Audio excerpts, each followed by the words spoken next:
Video like जरूर कर लीजिए और ऐसे वीडियो लगातार फ्री में पाने के लिए चैनल को तुरंत सब्सक्राइब कर लीजिए और बेल आइकन को जरूर टैप कर लीजिए ताकि आगे भी सारे वीडियो आपको मिलते रहे। यूट्यूब में फॉलो करते हैं तो प्लीज ये वाला फ्री टेलीग्राम चैनल जरूर ज्वाइन कर लीजिएगा। सारे नोटिफिकेशन, सारे अपडेट यहीं पे आते हैं, ध्यान रखिए। मैं वैभव और आप लोग देख रहे हैं UPPSC best online coaching YouTube channel.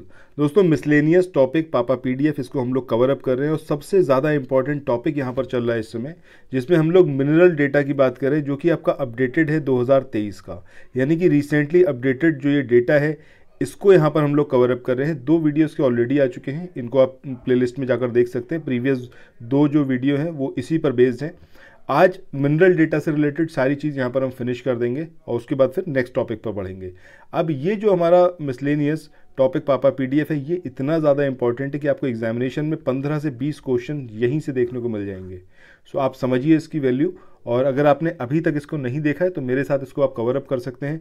और अगर आपको चैनल पसंद आए तो चैनल को सब्सक्राइब करना बिल्कुल मत भूलिएगा, नोटिफिकेशन बेल के आइकन को ज़रूर प्रेस करिएगा और कमेंट सेक्शन में अपना रिव्यू ज़रूर दीजिएगा। सो आइए स्टार्ट करते हैं आज के अपने सेशन को। दोस्तों, पिछले वीडियो में हमने ये जितने आप मिनरल देख रहे हैं, टिन, यूरेनियम, टंगस्टन, जिंक, इस सबको हम कवर अप कर चुके हैं। इसके बाद आज जो है, आज का हमारा ये जो आप स्क्रीन पे देख रहे हैं, इन सब चीज़ों की यहाँ पर हम बात करने वाले हैं। अब कितने टोटल खनिज हैं, कितने हिंदुस्तान में किस किस तरीके के खनिज हैं, इन सब चीज़ों के बारे में यहाँ पर हम बात करेंगे। सो पूरा पेशेंस रखिएगा और आराम से समझते हुए चलिएगा। कहीं चाहें तो इस चीज़ को आप नोट डाउन कर सकते हैं, अदरवाइज सबसे बेटर ये होगा कि अगर आपने अभी तक स्टडी फॉर सिविल सर्विसेज के जो पेड इनिशिएटिव हैं उसमें एनरोल नहीं करवाया तो उसमें आप ज़रूर करवाइए। अगले आने वाले जो एग्ज़ाम है आपके आरओ या फिर बीईओ, वहाँ पर भी ये जो आप पीडीएफ देख रहे हैं बहुत ज़्यादा इंपॉर्टेंट है। वहाँ पर भी आपको इतने ही क्वेश्चंस ऑलमोस्ट देखने को मिलेंगे एग्जाम में। चलिए, बहरहाल अब यहाँ पर स्टार्ट करते हैं। सबसे पहले हम बात करते हैं कि भारत में टोटल खनिज कितने हैं। तो टोटल खनिज की अगर हम बात करें कितने, 95। अब इन 95 खनिज में से 4 जो हैं वो आपके कैसे हैं, ईंधन खनिज हैं। अब ईंधन खनिज का मतलब क्या हो गया, जो फ्यूल मिनरल हैं, ठीक है। अब ये आपके कोयला है, लिग्नाइट है, कच्चा तेल है और प्राकृतिक गैस है। 10 की बात करें तो ये हैं आपके धातु खनिज, मतलब मेटल वाले जो मिनरल हैं। इसमें आपका बॉक्साइट हो गया, लौह अयस्क हो गया, तांबा हो गया और मैग्नीज हो गया इत्यादि। आगे हम बात करें तो 23 गैर धातु खनिज हैं। अब गैर धातु खनिज में का मतलब क्या हो गया, ये बाइराइट है, एपेटाइट है, एंडोसुलाइट है, ये इस तरीके के हैं। 3 जो हैं ये परमाणु हैं और 55 जो हैं वो आपके लघु खनिज हैं। इनका उत्पादन हिंदुस्तान में होता है। आगे यहाँ पर देखें तो टोटल खनिज उत्पादन, अगर धात्विक की बात कर रहे हैं तो ये कहीं ज़्यादा है गैर धातु खनिज से, जिसके अंदर लघु खनिज भी इंक्लूडेड है। अब धात्विक खनिज का मतलब क्या हो गया, मेटेलिक मिनरल, ये आपका 55.2% है। That is much greater than जो आपका ये गैर धातु खनिज है, यानी कि नॉन मेटेलिक मिनरल हैं, जो कि मात्र 44.8% हैं। तो उससे कहीं ज़्यादा है 55.2 जो कि आपके मेटेलिक मिनरल हैं। इसके बाद 2021-22 के दौरान अगर हम बात करें तो जो आपका खनिज उत्पादन था, जिसमें परमाणु, ईंधन खनिज और लघु खनिज, इसको अगर हम हटा दें तब जो था कुल मूल्य ये कितना था आपका 1,90,389 करोड़ रुपीस। तो 23.37% की इसके अंदर वृद्धि दर्ज की गई थी। तो यहाँ पर बेसिकली आपको ये अमाउंट याद नहीं रखना है कि कुल कितने मूल्य का ये खनिज उत्पादन हुआ, आपको सिंपली ये याद रखना है कि 23.37% की इसके अंदर वृद्धि दर्ज की गई खनिज उत्पादन में। इसके बाद नेक्स्ट हम बात करें कि खनिज उत्पादन के मूल्य में राज्यों की जो हिस्सेदारी है ये बहुत इंपॉर्टेंट है। 2020-21 में जो अनुमानित रहा उसमें परमाणु और ईंधन खनिज को अगर हटा दें तब उड़ीसा की भागीदारी सबसे ज़्यादा है 47.2। इसके बाद नंबर आता है छत्तीसगढ़ का जो कि आपका 16.2। इसके बाद कर्नाटक 14.31%, फिर राजस्थान 11% और फिर झारखंड 4.5%। तो जो खनिज उत्पादन है उसके मूल्यों में राज्य की सबसे ज़्यादा भागीदारी के सेंस में कौन है, आपका उड़ीसा है। इसका नाम ज़रूर याद रखिए। टॉप 3 तो याद रखिए, उड़ीसा, छत्तीसगढ़ और कर्नाटक। इसके बाद 2020-21 के दौरान परमाणु, ईंधन और जो आपके लघु खनिज हैं इनको अगर छोड़ दिया जाए तब निजी क्षेत्र खनिज उत्पादन में एक प्रमुख भूमिका निभाने के लिए उभरा है, जिसका कुल मूल्य 55.96% या फिर 49,357 करोड़ रुपए था। इसके बाद आगे हम बात करें भारत बॉक्साइट, क्रोमाइट, लौह अयस्क और चूना पत्थर, इसमें आत्मनिर्भर या फिर आत्मनिर्भर बनने की मतलब दिशा में है, उसके नज़दीक है। इसके बाद भारत में कानाइट की बात करें या फिर मैग्नेसाइट की बात करें या फिर मैग्नीज अयस्क की बात करें, रॉक फॉस्फेट की बात करें, सेलेमेनाइट की बात करें, तो इन सब की कमी है।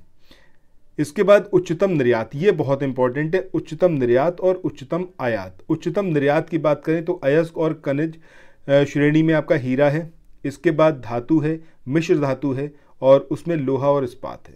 तो ये आपको यहाँ पर ज़रूर याद रखना चाहिए कि अयस्क और खनिज श्रेणी में हीरा और धातु और मिश्र धातु में लोहा और इस्पात, ये बहुत इंपॉर्टेंट है। ठीक है, इसका सबसे ज़्यादा निर्यात किया जाता है, मतलब इंडिया से बाहर भेजा जाता है। जब हम बात करते हैं आयात की, मतलब हिंदुस्तान में लेके आया जाता है, जिसमें अयस्क और खनिजों की अगर हम बात करें, जिसमें पेट्रोलियम नंबर 1 पे है। ठीक है, जो अयस्क है और जो खनिज है उसमें। अब यहाँ पर अगर हम धातु और मिश्र धातु की बात करें तो इसमें आता है आपका सोना, मतलब पेट्रोलियम और सोना सबसे ज़्यादा हम इंपोर्ट करते हैं। और एक्सपोर्ट की जब हम बात करते हैं तो उसमें हीरा, लोहा और इस्पात हम एक्सपोर्ट करते हैं। बहुत इंपॉर्टेंट है, ज़रूर इसको याद रखें। उत्तर प्रदेश पीसीएस की तैयारी कर रहे हैं, आप आरओ की तैयारी करना चाहते हैं, बीईओ की तैयारी करना चाहते हैं, इन तीनों एग्जाम की अगर आप तैयारी करने चाहते हैं तो स्टडी फॉर सिविल सर्विसेज के कोर्सेज को आप ज्वाइन कर सकते हैं कंप्लीट तैयारी के लिए। ये वन स्टॉप डेस्टिनेशन है, यहाँ पर आपको सब कुछ मिलेगा, जिसमें स्टडी मटेरियल रहेगा, टेस्ट सीरीज रहेंगी, पेड क्विज रहेंगी, सब कुछ आपको एक ही जगह पर मिलेगा। और ये सब कुछ सफिशिएंट होगा आपके एग्जाम को क्रैक करने के लिए, एग्जाम को निकालने के लिए। लेटेस्ट ग्रुप स्टार्ट हो चुके हैं और उन ग्रुप में आपको एडमिशन लेने के लिए सिंपली जो ये नंबर मैं आपकी स्क्रीन पर लिख रहा हूँ, इन नंबर्स पर आप कॉल कर सकते हैं। 8564880530, इस नंबर पर आप संपर्क कर सकते हैं। इसके अलावा 9696066089, इस नंबर पर कांटेक्ट कर सकते हैं, या फिर आप 7523864455, इन तीनों में से किसी भी नंबर पर कॉल करके आप हमसे संपर्क कर सकते हैं और ये लेटेस्ट ग्रुप जो है इसमें आप एडमिशन ले सकते हैं। बाद आगे हम बात करते हैं राष्ट्रीय खनिज नीति 2019 में आई, जिसने 2008 वाली राष्ट्रीय खनिज नीति का स्थान लिया। तो पहले कौन सी थी? 2008 वाली थी, जिसको रिप्लेस करके 2019 में राष्ट्रीय खनिज नीति यानी कि नेशनल मिनरल पॉलिसी आई।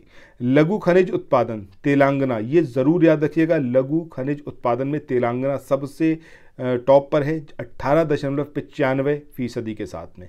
इसके बाद आंध्र प्रदेश, फिर राजस्थान। टॉप 3 याद रखिए, ये ज़रूरी है, तेलंगाना, आंध्र प्रदेश, राजस्थान, ये हैं आपके लघु खनिज उत्पादन में।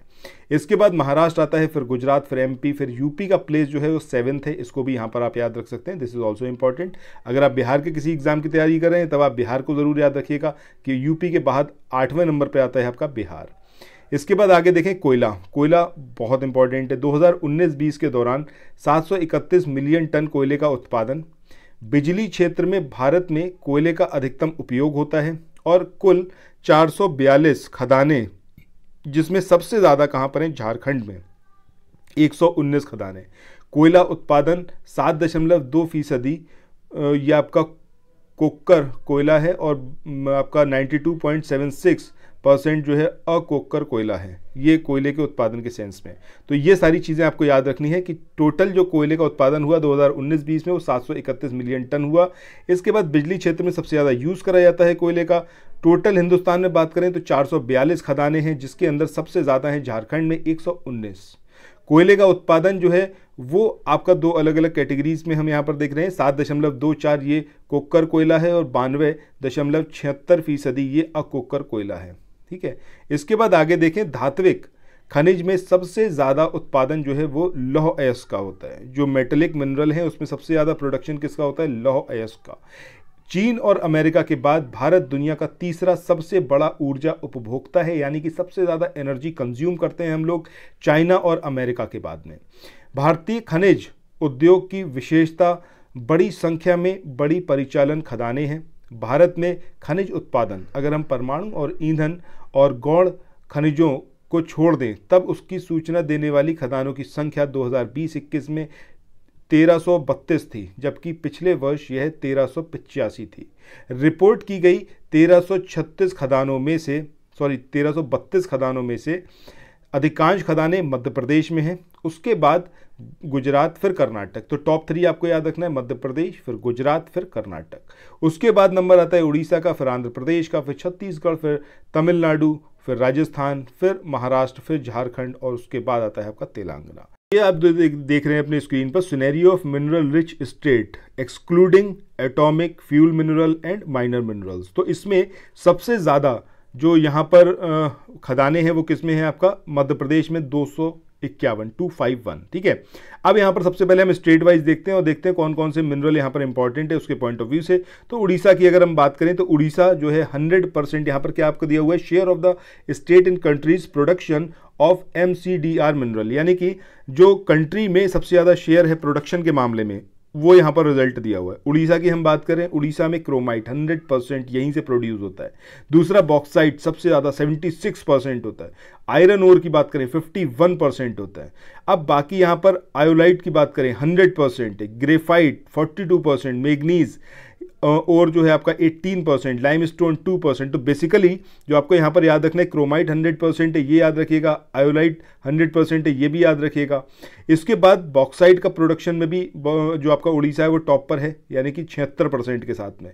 इसके बाद आयरन ओर ये भी 51% है, तो ये आपको बेसिकली याद रखने। इसके बाद नेक्स्ट हम बात करें किसकी, राजस्थान की। तो राजस्थान में जब हम सिनेरियो की बात करते हैं तो सेलेनाइट का प्रोडक्शन राजस्थान में होता है 100%। इसके बाद ग्रेनाइट की बात करें तो 100%। लीड कंसंट्रेट की बात करें तो लेड कंसंट्रेट की बात करें तो 100%। इसके बाद सिलिशियस अर्थ की बात करें तो 100%। इसके बाद 100% में ही आपका वोलेस्टोनाइट है। जिंक कॉन्सेंट्रेट की बात करें तो 100%। सिल्वर की बात करें 100%। फॉस्फेट की बात करें 93%। इसके बाद कॉपर कॉन्सेंट्रेट की बात करें 39%, लाइमस्टोन की बात करें 21, आयरन ओर की बात करें तो मात्र 1%। समझ रहे हैं? तो यहाँ पर जो बेसिकली जो 100% वाले हैं इनको आप एक तरीके से याद रखिएगा, बट जो हाईलाइटेड हैं दैट आर मोर इंपॉर्टेंट, तो इनको आप सबसे पहले याद रखिए कि लेड कंसेंट्रेट में 100% है, जिंक कंसेंट्रेट में 100% है, सिल्वर बहुत इंपॉर्टेंट चांदी 100%, फॉस्फेट 93%, इन सबको याद रखिएगा। इसके अलावा सेलेनाइट 100%, गार्नेट 100%, सिलिशियस अर्थ 100%, वोल्सनोनाइट ये भी 100%, ठीक है। चलो इसके बाद नेक्स्ट स्टेट की बात करें दैट इज छत्तीसगढ़। तो छत्तीसगढ़ की यहाँ पर हम बात करें तो छत्तीसगढ़ में जो आपका मोल्डिंग सैंड है ये 100% इसका प्रोडक्शन होता है। टिन कंसंट्रेट 100%, आयरन ओर मात्र 18%, लाइमस्टोन 12%, ग्रेफाइट 6%, बॉक्साइट 4%। तो ये 100% वाले यहाँ पर बेसिकली आपको याद रखने। इसके बाद बात करें कर्नाटका की, ये वही डेटा है जो अभी तक हम ऊपर देखते हुए आए। वहाँ पर हमने टॉप 3 स्टेट देखे थे इन सब मिनरल के प्रोडक्शन में, बट यहाँ पर हम एक ओवरऑल पिक्चर देख रहे हैं।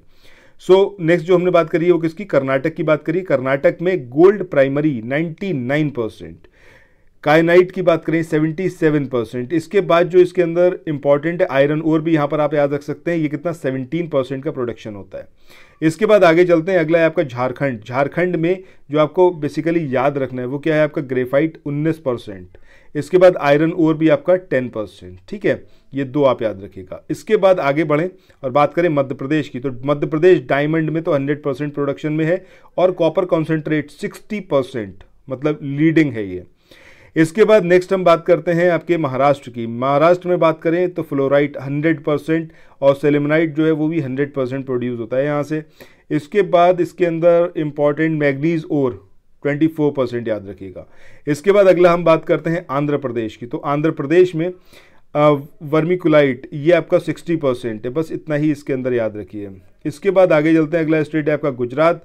गुजरात की बात करें तो गुजरात में मर्ल ये आपका 58% है, that is not important, skip कर सकते हैं। तमिलनाडु की बात करें तो तमिलनाडु में जो आपका मैग्नेसाइट है ये 61% है, इसको यहाँ पर आप याद रख सकते हैं। इसके अलावा ग्रेफाइट याद रखिएगा 33%। बाकी तो ऊपर हमने सब कुछ पढ़ा हुआ है, सो इसको एक तरीके से यहाँ पर आपने दोबारा से रिवाइज करा है। इसके बाद आगे बढ़ते हैं, बात करते हैं माइनिंग की। तो Indian mining industry is characterised by a large number of small operational mine, मतलब छोटी छोटी माइनें हैं उसके थ्रू जो है इंडिया का जो माइनिंग इंडस्ट्री है वो मतलब उसकी एक विशेषता है। The number of mines which reported mineral production excluding atomic fuel and minor minerals in India was 1332 in 2020-21 as against 1385 in the previous year। ये अभी हम ऊपर पढ़ चुके हैं, उसी का अंग्रेजी में ये रूपांतरण है। इसके बाद आगे हम बात करें, आउट ऑफ 1332 जो रिपोर्टेड माइंस है, most of the mines reported are in Madhya Pradesh, then followed by Gujarat, Karnataka, Orissa, Andhra Pradesh, Chhattisgarh, Tamil Nadu, Rajasthan, Maharashtra, Jharkhand and Telangana. ठीक है, इसके बाद आगे बात करते हैं क्रूड ऑयल रिजर्व और नेचुरल गैस रिजर्व की। तो सबसे ज़्यादा जो रिजर्व है वो कहाँ पर है? असम में, फिर गुजरात और फिर राजस्थान। वहीं अगर नेचुरल गैस की बात करें तो उसके सेंस में भी असम सबसे टॉप पर है रिजर्व में, उसके बाद आंध्र प्रदेश है और फिर है आपका राजस्थान। अब यहाँ पर क्या कुछ दिया हुआ है इस टेबल को देख लेते हैं। Crude oil in million tonnes, natural gas in billion cubic metre. अब यहाँ पर एरिया की बात करें तो इंडिया अब ऑन शोर में आपका आंध्र प्रदेश, अरुणाचल प्रदेश, असम में देखिए टॉप पर है। वही चीज़ ऊपर जो हमने अभी देखा है उसी के सेंस में यहाँ पर क्रूड ऑयल में सबसे ज़्यादा भंडार कहाँ पर है? असम में। नेचुरल गैस में भी सबसे ज़्यादा भंडार कहाँ पर है? असम में। उसी को वहाँ पर हमने रेक्टिफाई करके लिखा हुआ है। सो यहाँ पर कुछ खास ऐसा नहीं है जो अब आपको देखना है। तो यहाँ पर आपको सिंपली यही याद रखना है, जब हम क्रूड ऑयल की बात कर रहे हैं तो उसमें आपका असम, गुजरात, राजस्थान। वहीं नेचुरल गैस की बात करें तो असम, आंध्र प्रदेश और राजस्थान, ये आपको याद रखना है। यहाँ पर बात करते हैं हम प्रोडक्शन की, क्रूड ऑयल की और नेचुरल गैस की। तो जब हम प्रोडक्शन की बात करेंगे तो offshore is greater than Rajasthan, then Gujarat, then Assam, ये है। ठीक है, तो offshore areas continue to be the largest producer of crude oil and condensate in 2019-20 and had a share of 49.74 in the country's output. Next in order were Rajasthan with a contribution of 20.7, यानी कि offshore में सबसे ज़्यादा production होता है crude oil का, जो कि आपका 49.74% है पूरे देश का। जबकि उसके बाद नंबर आता है आपका राजस्थान का, जहां पर 20.7% का प्रोडक्शन होता है क्रूड ऑयल का। इसके बाद गुजरात का नंबर आता है 14.6% के साथ में, फिर आता है असम का 12.7% के रूप में। The remaining 2.26% in the production was reported by Andhra Pradesh, Tamil Nadu and Arunachal Pradesh. Offshore areas continued to be the largest producer of natural gas, यानी कि नेचुरल गैस के प्रोडक्शन में भी जो ऑफशोर एरिया हैं वो क्या है? आपके सबसे ज़्यादा प्रोडक्शन करने वाले हैं, with a share of 66%, then followed by Assam that is 10%, then Rajasthan that is 6%, Tripura 5%, Tamil Nadu and Gujarat 4% each, and the remaining 5% of the total production was together contributed by Andhra Pradesh, Arunachal Pradesh, Jharkhand, Madhya Pradesh and West Bengal. As much as 84.7% of the total production came from the public sector companies, यानी कि public sector companies से ही आपका 84.7% natural gas का production होता है। अभी हमने देखा कि ऑफशोर जो एरिया है वो सबसे ज़्यादा प्रोड्यूस करता है नेचुरल गैस, दैट इज 66%। सो यहाँ पर नेचुरल गैस प्रोडक्शन में आपको यही याद रखना है कि offshore production is much greater than. उसके बाद आता है आपका असम, फिर राजस्थान और फिर आपका त्रिपुरा। सो ये सारी चीज़ थी जो आपने यहाँ पर अभी देख ली। इसके बाद यहाँ पर देखते हैं क्या कुछ और है जो यहाँ पर कुछ छूटना नहीं चाहिए, सारी चीज़ें कवर होनी ही चाहिए। ठीक है, अच्छा ये देखिए यहाँ पर जो अभी हमने उसको ऊपर हमने देख चुके हैं ऑलरेडी कि value of export by mineral and alloys 2019-20 and 2020-21 by principal metals and alloys. तो सबसे ज़्यादा जो हम एक्सपोर्ट करते हैं, एक्सपोर्ट आयरन एंड स्टील करते हैं 59.12%। मेजर कंट्रीब्यूशन एक्सपोर्ट में इसी मिनरल का है, मेटल का है। अब यहाँ पर इसके बाद जो अगला नंबर आता है वो आता है आपका एल्युमिनियम एंड एलॉयज का, दैट इज 20.64%। उसके बाद आता है आपका फेरो एलॉ, अब ये आपका 6.16%। उसके बाद आता है कॉपर और इसमें आता है 4.93%। तो बेसिकली टॉप 4 आप अगर आपने याद रख लिया दैट इज सफिशिएंट। पूछा आपसे मेनली आयरन एंड स्टील ही जाएगा, सबसे ज़्यादा इसी का एक्सपोर्ट करते हैं। इसके बाद एल्युमिनियम का करते हैं, उसके बाद आपका फेरो एलॉयज का करते हैं, उसके बाद कॉपर का करते हैं। ठीक है, इसके बाद ये भी काफ़ी इंपॉर्टेंट है कि value of imports of metals and alloys 2019-20 and 2020-21 by principal metal and alloys. अब सबसे ज़्यादा मेटल के सेंस में अगर हम बात करें तो क्या हम लोग जो इम्पोर्ट करते हैं और उसकी सबसे ज़्यादा वैल्यू है मतलब पैसे के सेंस में, तो वो है आपका गोल्ड। टोटल 58.38% ये इसका शेयर है। इसके बाद आयरन एंड स्टील है आपका 18.97। उसके बाद आता है नंबर आपका कॉपर एंड एलॉय का, जिसके अंदर आपके ब्रास और ब्रोंज भी है। इसके बाद एल्यूमिनियम आता है आपका 6.87%। उसके बाद आपका सिल्वर आता है 1.37 और अदर्स भी यहाँ पर हैं। ठीक है, तो बेसिकली आपको टॉप 3 याद रखने हैं, तो आपको गोल्ड याद रखिए, सबसे ज़्यादा इसका इंपोर्ट करते हैं, पैसे के सेंस में बात हो रही है यहाँ पर। इसके बाद वैल्यू के सेंस में आपका आयरन और स्टील आता है, फिर कॉपर एंड एलॉय आता है। इसको आप पाई चार्ट देख रहे हैं। इस पाई चार्ट में हम बात करेंगे किसकी, ओर की और मिनरल की। 2019-20 और 2020-21 में कितना यहाँ से इंडिया से एक्सपोर्ट किया गया। तो डायमंड जो है वो सबसे ज़्यादा एक्सपोर्ट हुआ 63.98%। इसके बाद आयरन ओर है 18.44। उसके बाद नंबर आता है ग्रेफाइट का। टॉप 3 याद रखिए, इतना काफ़ी है। इसके बाद आगे यहाँ पर हम बात करें तो यहाँ पर बात हो रही है इंपोर्ट की। जो ओर और मिनरल को हम इंपोर्ट कर रहे हैं उसमें सबसे ज़्यादा क्या है, सबसे ज़्यादा इंपोर्ट करते हैं हम क्या, पेट्रोलियम, क्रूड ऑयल, ठीक है, 55.56%। इसके बाद अगला प्लेस आता है आपका डायमंड का 16.22। इसके बाद आता है आपका कोल जो कि है आपका लिग्नाइट, मतलब इसके अंदर हटा दिया है इसको, लिग्नाइट को एक्सक्लूड करते हुए 16.67%। फिर नेचुरल गैस है और फिर अदर्स है। सो ये बात हो गई किसकी, इंपोर्ट की, जब ओर और मिनरल की हम बात कर रहे हैं। सो इस तरीके से ये आज जो है आपका कंप्लीट डेटा हो गया है मिनरल का। आई होप कि आपको ये पूरा सेशन जो 3 वीडियो में ख़त्म हुआ है अच्छे से समझ में आया होगा। कहीं कोई इशू है, कोई बात आप कहना चाहें तो comment section is for you, वहाँ पर आइए अपनी बात ज़रूर रखिए। सो फिर मिलते हैं अगले वीडियो में, जिसमें अब हम बात करेंगे जो अगला यहाँ पर टॉपिक है, जिसमें हम लोग देखने वाले हैं ये जो अंतर्राष्ट्रीय संस्थाएं हैं और भारतीय संस्थान हैं जो कि इम्पॉर्टेंट है। इनको यहाँ पर हम कवर अप करेंगे नेक्स्ट वीडियो से। सो चैनल पर बने रहिएगा, वीडियो को शेयर ज़रूर करिएगा अपने सोशल मीडिया प्लेटफॉर्म पे। सो फिर मिलते हैं, टिल देन पढ़ते रहिए, मेहनत करिए, बाय बाय।